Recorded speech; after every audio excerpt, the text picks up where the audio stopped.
दोस्तों अक्सर देखा जाता है कि कुत्ते चलती हुई गाड़ी के पीछे भागते हैं। क्या आपने सोचा है कि आखिर वो ऐसा क्यों करते हैं?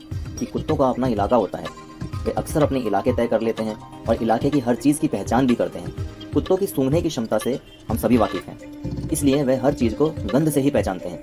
यही नहीं, कुत्ते अक्सर गाड़ियों के टायर पर टॉयलेट कर देते हैं।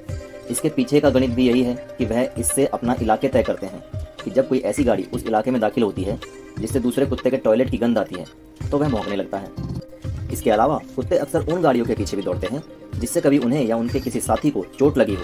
पूरा वीडियो देखने के लिए डिस्क्रिप्शन बॉक्स में दिए लिंक पर क्लिक करें। ऐसे और मज़ेदार वीडियोस देखने के लिए हमारे चैनल को सब्सक्राइब करें।